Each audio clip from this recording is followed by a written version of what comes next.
Welcome to Crossing Lines. I'm your host, Bianca Porras. In this episode, I sit down with Giselle, who was born and raised in the United States after her parents had immigrated in pursuit of a better life. Although Giselle is a natural born U.S. citizen, her family, on the other hand, is still a target for ICE. She sheds light on how her family is handling this threat and steps they have set in place to keep their family together.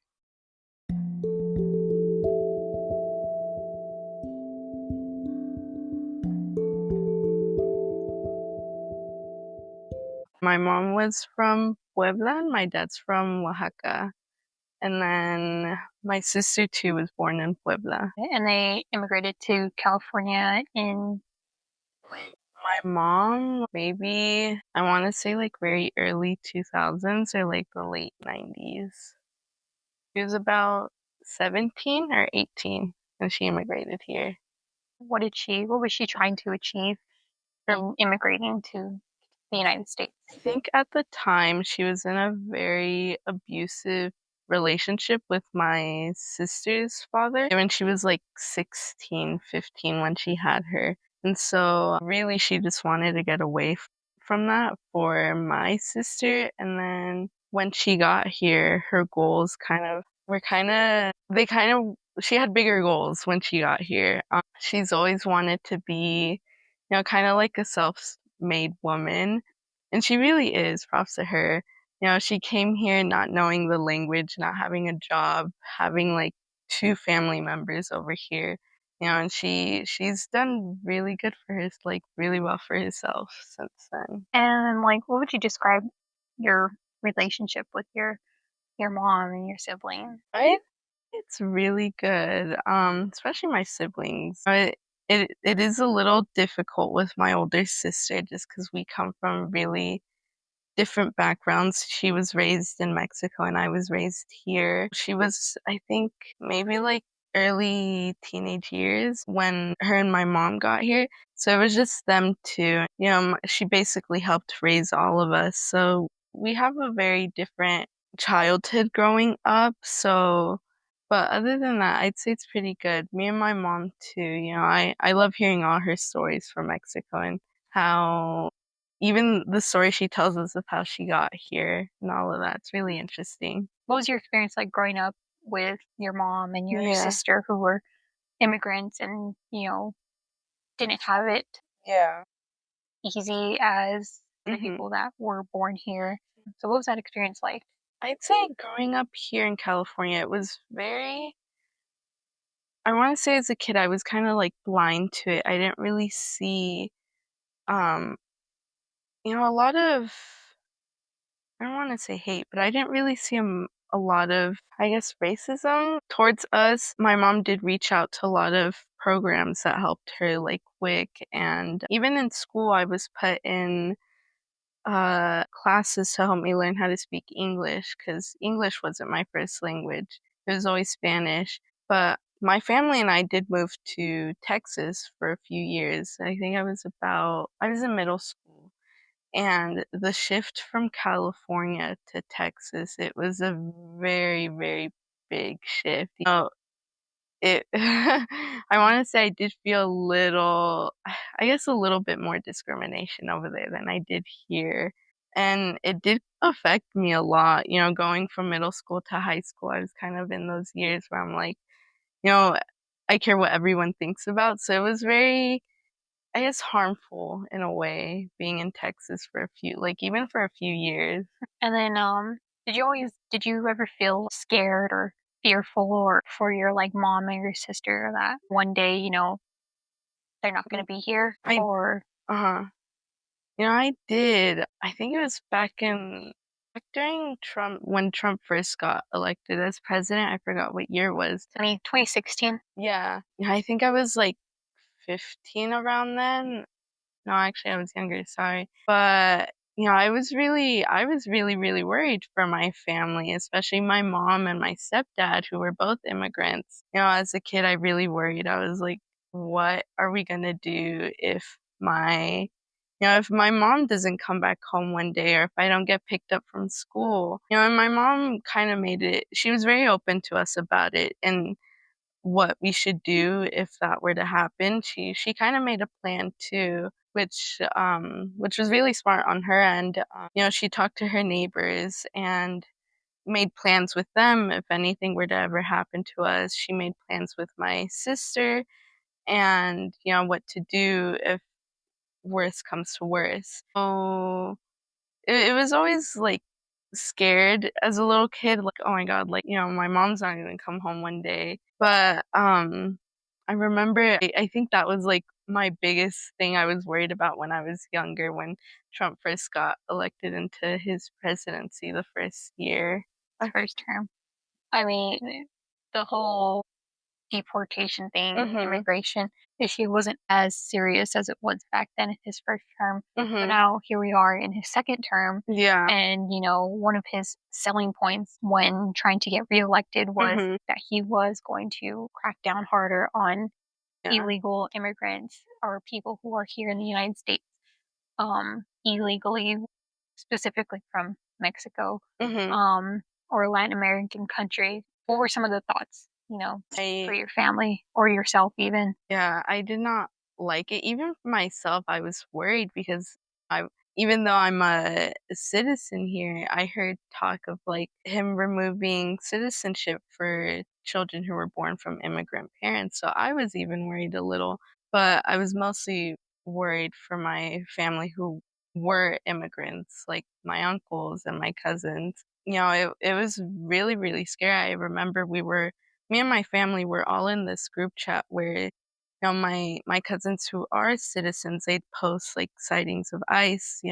My uncles didn't go to work for a week because back when like earlier this year when everything was happening, they didn't go to work for a year, or sorry, not a year, a week, because they just didn't want to risk it. So yeah, it was really scary times. I remember my cousins were even doing grocery runs for my aunt and uncle because they did not want them leaving the house. So yeah, it was really hard and sad to see my family going through that.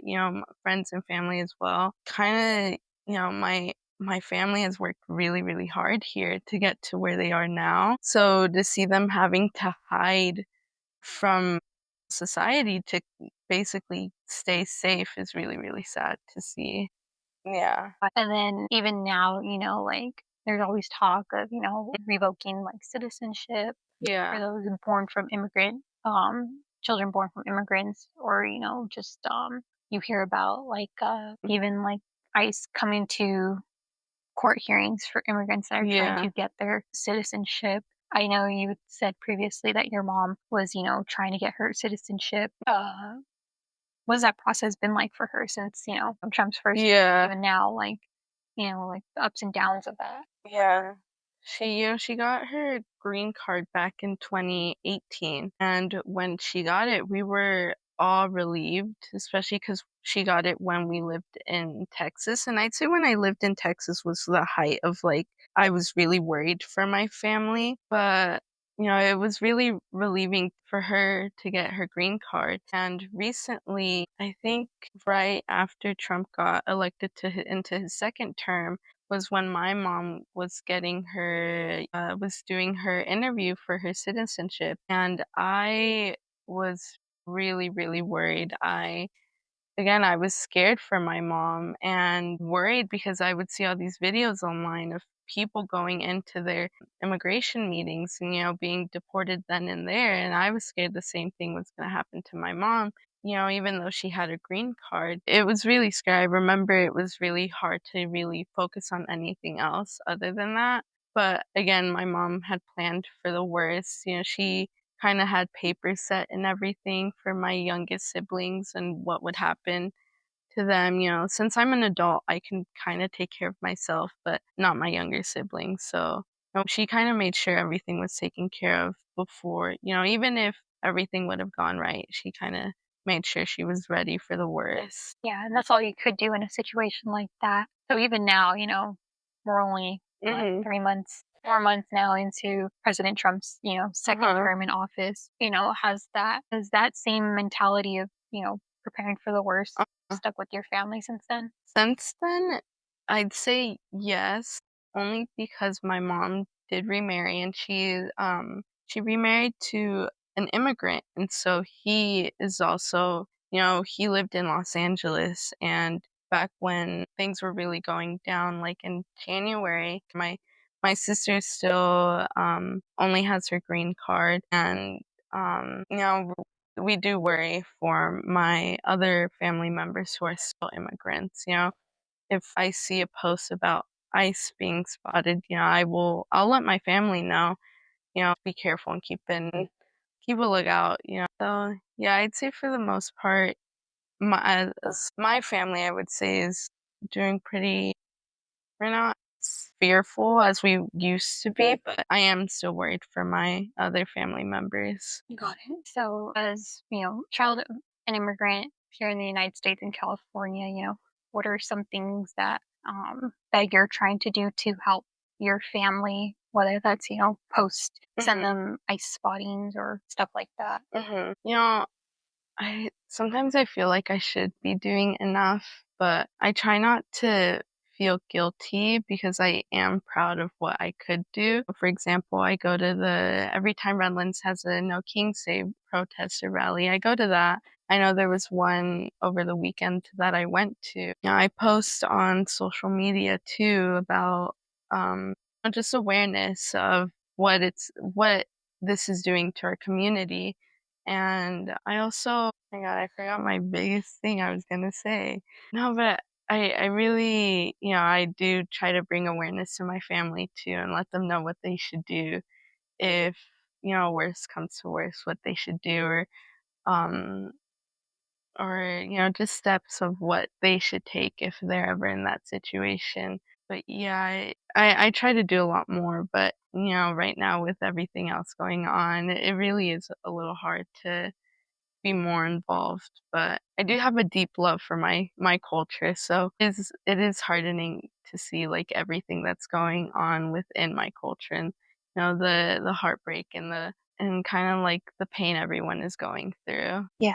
I mean, that's all you could really do as, in somebody that's in your position is, Mhm. advocate and be a voice for the voiceless. Yeah. And I think, yeah, you should be proud of yourself, but also of your family too, who, come this far and Mhm. have done, built a life for themselves here in Yeah. the United States. And, now you're here having to have all these opportunities for you.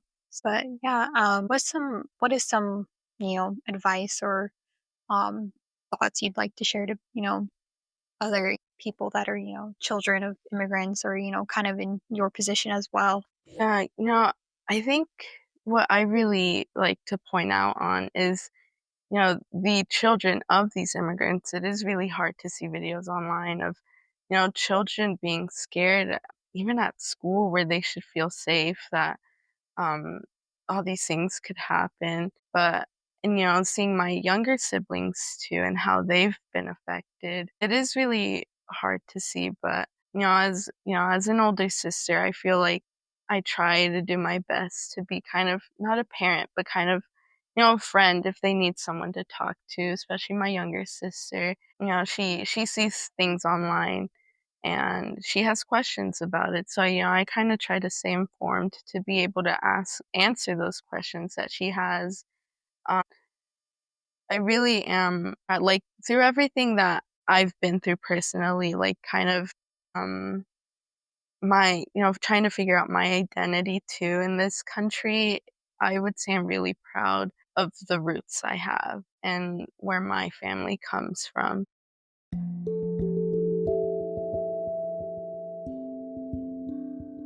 California, immigration enforcement has intensified, with ICE increasing raids, arrests, and deportations as part of a broader national crackdown that has deported over 500,000 people in 2026 alone. Arrests have surged in some areas, and many detainees reportedly have no serious criminal history, which has fueled controversy and fear in immigrant communities. This time, California's sanctuary laws limit cooperation with ICE, creating tension between the state and federal authorities, while local cities respond with legal aid programs, public alerts, and community support efforts, ICE's presence in California has only intensified. With families being torn apart and many immigrants facing limited due process, this has not only shaken communities, but has also deepened fear and uncertainty for families across the state who see no end in sight.